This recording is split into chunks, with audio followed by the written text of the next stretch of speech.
So going into travel expenses, I usually, what I usually say to people is just, it's one category, travel. It has a lot of different little subcategories to it. But when you're filing your tax return for the government, you don't want to really split it up into all the different categories. You just want to say this was travel. So the categories are, of course, getting there. So your airplane tickets, your train tickets, your however the heck you got there, whether it's renting a car or mileage.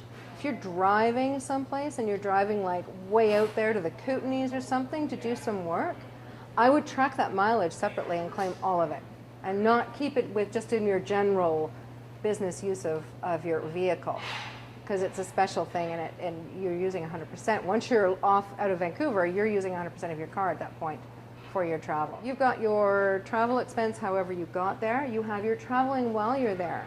If you flew to another city to work and you've got to take cabs the whole time, keep all the cab receipts. Keep all your meal receipts, all your accommodation receipts. And if you're there to do any kind of research, you want to keep the receipts from when you're doing, a lot of artists will go someplace because there's a huge gallery opening, there's something going on, they have to go check it out, they want to keep the receipts from going to galleries and things. One of the things, if you were audited, CRA would do as just one of the very first things they do, and this has a few implications, is they may just ask you for your bank statements. Give us all your bank statements for the year. And then the first thing they do is they go through and they add up all the deposits. And if the deposits are pretty close to what you said your income was, they let it go. But if your deposits are a fair bit more than your income, now they're going to start to dig.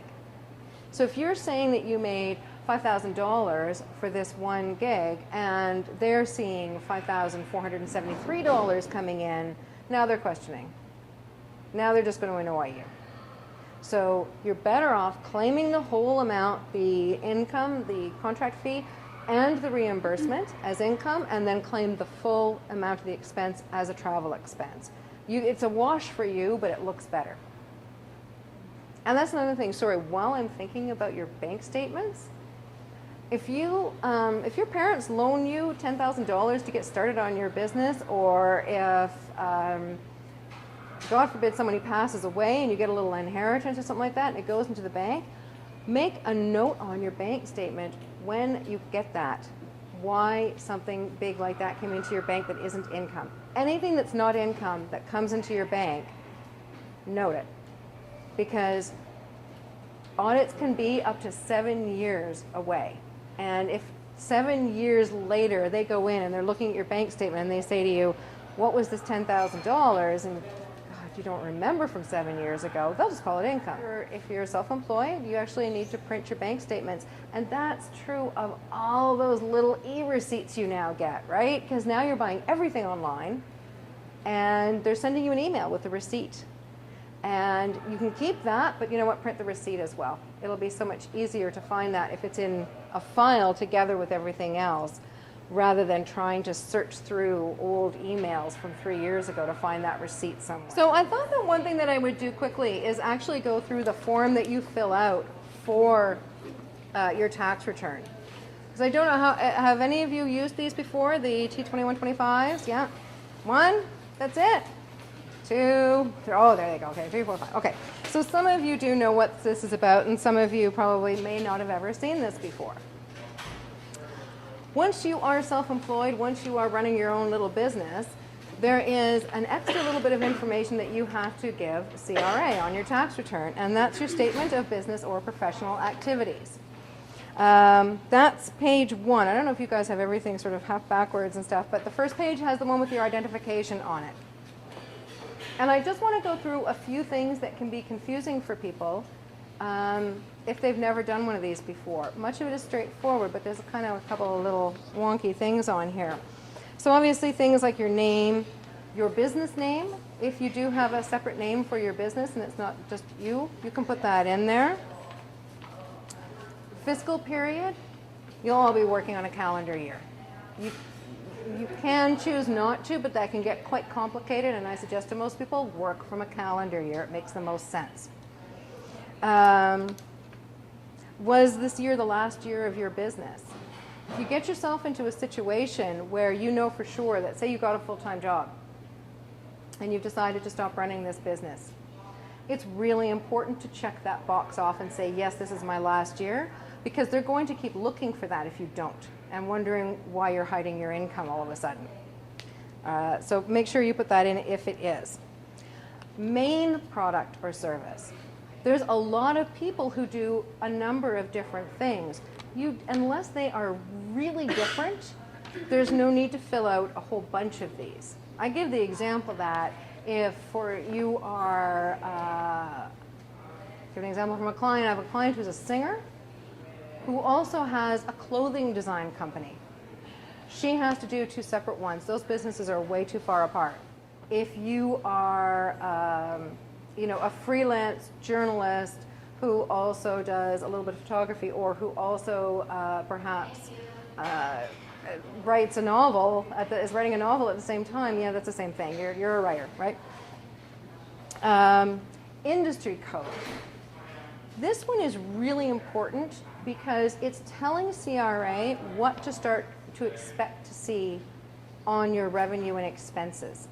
And you can get these, if you're using software to do your tax return, that section usually has a drop down where you can find your main thing that you do, or you can go to CRA's website and have a look at it. If you're an independent artist of any kind, you're 711-510. But if you're anything else, go and have a look and see what the categories are. You may not find exactly what you are, just get the closest thing you can to it. Business income, the difference, you'll see that on this first page, they've got part 1, business income, part 2, professional income. And most people so many people I see going through this will put their income in both places, or they've got it split up somehow. What they're looking for is there's a difference between someone who has a business and someone who has a profession. In general, a business, you sell something, you sell a good. So if you are doing something like, example, say a photographer who actually sells the photos, wedding photography or something like that, that's a business. You have a good, you sell it. Whether you sell it digitally or whether you sell physical copies, you still have a good and you're selling it. If you are a freelance journalist, you have a profession because you're providing a service to someone. If you do both of them, probably go on the business one. Because what you're also looking at when you're talking about a business is that you will have a certain category of expenses that professionals don't have, which is your cost of goods sold, which are the things that you have to buy that will go out the door as you're selling to clients. Professionals don't have that, right? You're selling what's in your mind. That usually doesn't go out the door, hopefully. So you pick one or you pick the other. Don't write in both places. So they just go down, and this is all just sort of saying what all your business expenses are, a business income is. And then if you look on the second page, which starts off cost of goods sold, that section is only for people who have a business. So that's where they're looking for these items. That if you're selling something specific physical, you're going to put the expenses that you had for that. You'll also notice, and this is a question that someone else had, on that line you will have wages and subcontractors. And for everybody, whether they have a business or a profession, if you subcontract, you need to put it in that area.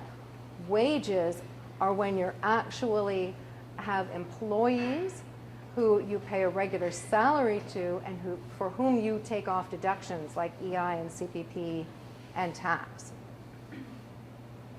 So if you have somebody who works for you on a regular full-time basis, you actually should have them set up as employees. What happens a lot of times too with subcontractors that I've noticed is that oftentimes, say you'll get the job and you'll be contracted to pay X amount, and you'll have to go out and then pay your subcontractors from that money. You never want to net that.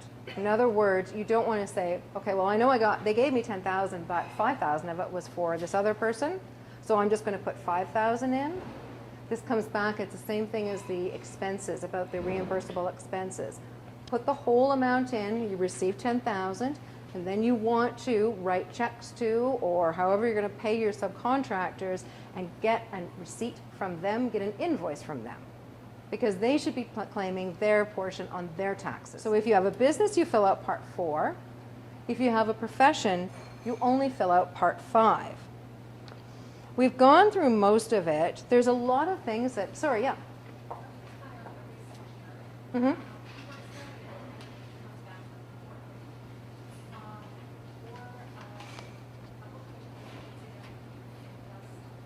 Right. Yes, for the researcher, for sure. The bookkeeper, you have to be a little bit careful of, because you start to get into the differences between employee and contractor, and those issues are about control.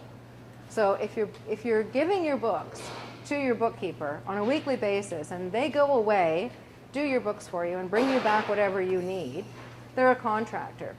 If they come into your place of work, use your computer, and you direct them on any kind of regular basis, they just became an employee. So if you are a professional, then you're going to be doing Part 5. Most of these are either really super straightforward or things that you're probably never going to have to deal with. An example would be bad debt. Now, I had a question a little bit earlier about what happens if you have a project that goes over a calendar year. Normally, what I would suggest is work it as if it's just, you're working it as if it's a cash basis business. So any income that's come in during the calendar year, you claim it. Any expenses that physically went out in the calendar year, you claim them.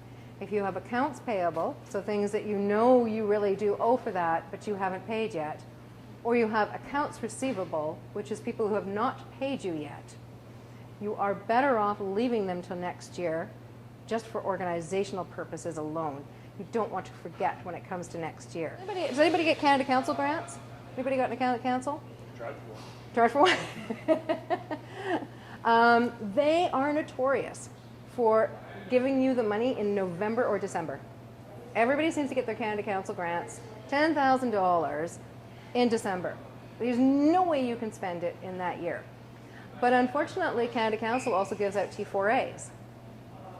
When you get a grant, so you're forced to claim the income 1 year. With most cases, because you've got, so you do end up paying quite a bit more in 1 year, but usually that's offset the next year by all the expenses towards it. But that's about the only kind of example I can think of where you have to do it, is T4A income. Business licenses, office supplies, those are all really straightforward. Rent, you'll see rent here on this, about halfway down. That's not your business use of home, don't put it in there. You've got to put that in a separate line. Rent is when you actually are renting out a studio space or an office space, you put that there. I mean, this is salaries and wages and benefits, that's where you put if you've actually got employees. Property taxes are not, again, they're not business use of home. They're actually if you actually own a building in which you work only, you can claim that. Delivery, motor vehicles there, allowance on eligible capital property, that's your and that one you'll probably hopefully never have to worry about. The one below it is your capital cost allowance, which you calculate out separately for all your equipment and put there the net number.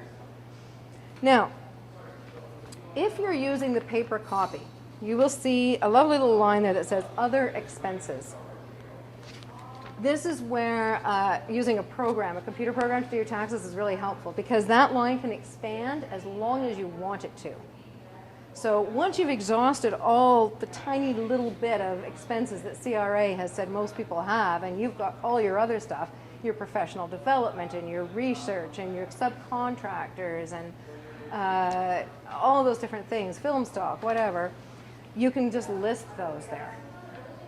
And if you're using the paper copy, you can just put the number in there as long as you have backup somewhere else that explains how you came to that number.